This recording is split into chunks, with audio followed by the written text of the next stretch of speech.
First of all, I'd like to thank you for accepting my invitation to answer the questions. It's an honor to have you here. And the first question is, why did you choose veterinary medicine? And have you ever think to give up? Okay, then the first part, why did I choose veterinary medicine, is actually pretty simplistic. I was probably 11 or 12 years old when I loved watching on TV a show called Dr. And Me too! did you? Yeah, really. And then, from there I thought this sounds cool. Take care of animals that I love, and why not? And I was born in Africa, then, everything seems to be falling into some place. Mm-hmm. Then, and obviously, that's the first instinct that kind of kept me focused to actually study, but end up not doing this, obviously. But I think that's very important to have a starting love that make it that, you connect to something. Mm-hmm. Then the second part was, did I ever think about giving it up? Mm-hmm. Probably not giving it up totally, meaning that I feel like veterinary medicine gives so many options of work. Then, I already knew that because first of all I wanted to do more of medicine, international medicine. I didn't do that, but then after that I did surgery for 4 years, and I didn't want to do that neither. But I don't see that as a giving up. I see that as figuring out what do you like, really. Mm-hmm. And I think that if I wasn't finding my love in ultrasound, I probably would have pursued other alley. Did I, there's no doubt that at times I did really thought about other career. For example, I was loving journalism, and I love dancing. Then I consider, art as well. Then all of that, of course, is part of me as well. Then, but once I kind of find my niche, I thought, well, at some point, actually, I thought maybe I should do human medicine when I was a radiologist, a diplomate. But then I end up, comparing the worlds of medicine, human medicine and veterinary medicine, and feeling that that was fitting me better. Then I think the thought of changing is very healthy, because that's what challenge you and make you, at the end, decide what is your next step. But another step is by itself, I think, very positive. And what would you tell to who's thinking of give up? Wow, that's a very challenging question. I think, I should encounter students or veterinarians, young veterinarians especially, that seems discouraged and maybe depressed or anxious. And I think it's more and more common.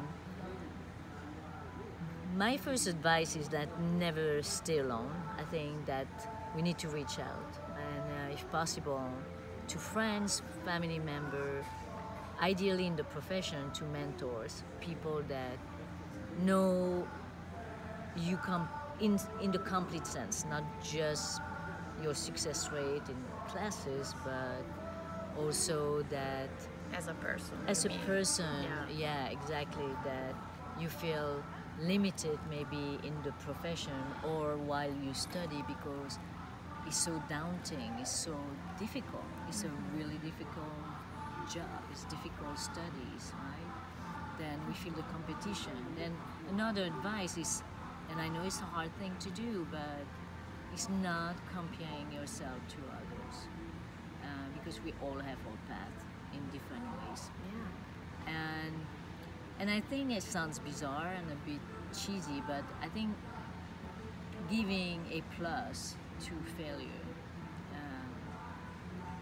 I my big failure have been that when I took the American board exam the first time, I actually failed one section, and I was very discouraged. And I was like, does it really matter? I am from Europe. I don't really need that, you know, board certification from the American system, but I committed to do it. And then ultimately, that failure actually turned out to be a very constructive part of my life, because it made me stronger. And now I'm proud to even, I can share that. Once you share failure, it makes you bigger. Yeah. Then, you know. There is a sentence that I heard. They say that Einstein said this. They say that if you never failed, you never tried. I so much agree with that. Yeah. Yeah, I think it's very, very, very important. And celebrate it and joke about it. And, you know, it doesn't make you less somebody. Yes. And I think you can reach out to more people that way, because we all fail at some point in our life. Then hesitation, doubts are pretty healthy process. Then that would be my answer, or my way to tell them to let go. It's also okay sometimes to let go. It's also okay sometimes to change, but not to rush into it and get help. How do you think you become really good at your work? And what do you think that really made the difference in your career? First of all, I don't think I'm that good, but I think I was lucky we never right think, and it's yeah. good. I think that's the strength, is to stay curious. I keep saying that to everybody that I meet, and I should keep saying that to my kids. Curiosity, that's the salt of life. Then once you have that, you are a winner, because you are going to always ask yourself questions, ask the other questions. You are going to share experiences. Then, you know, it cannot really be something that will not make you progress. And I think the way I started, I was lucky in some way that when I became a veterinarian, I allowed myself that curiosity. And somehow, at a time where ultrasound was not really much in veterinary medicine, I decided to explore that. And I went to human medicine, and I actually spent, a few years in a service, a pediatric radiology service, and met my mentor, who is, an amazing radiologist, who taught me the beginning, but she showed me how they were doing. And then I got a machine that a company let me use for several months. And as I was a surgeon at the time, I would have the machine next to the surgery room and then compare. Then I figured out how to build my own confidence. Well, I did a lot of necropsy practice on cadavers, and that curiosity, I kept it in my life. Then I think that's what make me still really very much enjoying it and wanted to share that.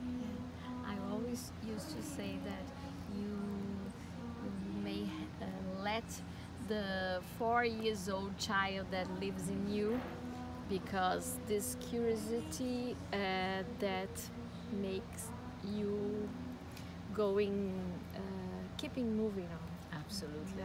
Yeah. That's the way I think so.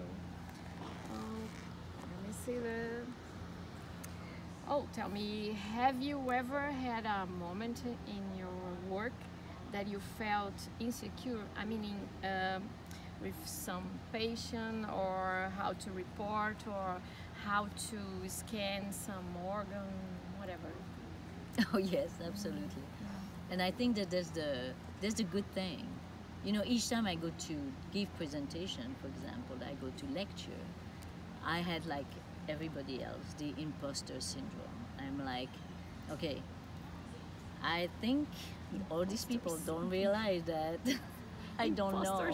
All I like this. Then that's a classic where, you know, I have this moment where I'm like, whoa, they think so much more of me than I am. But then, you know, what make me go there and anyway do it and do it well is that I give what I have, and I don't pretend to have all the answer. And I think, you know, but I do have doubts. Of course, there are cases that I struggle with. There are cases where I miss the lesion. You know, it's part of life. As a professional, it will happen. It did happen, and it will keep on happening. Hopefully, you make it less and less. But there's also the opportunity to learn, right, from your mistake. You are like, okay, and to make it public. You know, especially when you are training other people, you want to exchange that. You want to say, well, you see, there I should have started here, and whatever was the mistake or the hesitation. And again, I think at times our field is so wild, wide open, and so enormous. I don't know everything. Nobody does. Nobody knows. Yeah. And even in ultrasound, which is a smaller part of diagnostic imaging, it's still a huge field, right? Then I think you have to develop a sense of asking others and collaborating. Because if you try to do everything well, you are going to burn out and you are going to want to quit. Where I think if you allow that, well, today that's not the part that I know, and if I want to know, I know I could learn it, but that's not for today. That may be helpful. How to be human at all. Exactly, exactly. Yeah, you have a life, right? You have a life around your work, and it's not easy for anybody to find that balance, but You have to being human and have the humility. yeah, humility. To know where you are wrong and when you were right. Exactly. Yeah. It's true. Yeah. And what's your motivation to keep going? And what is or was your motivation to research? They ask me because here in Brazil you really need some motivation to research. Yeah, motivation to work in general.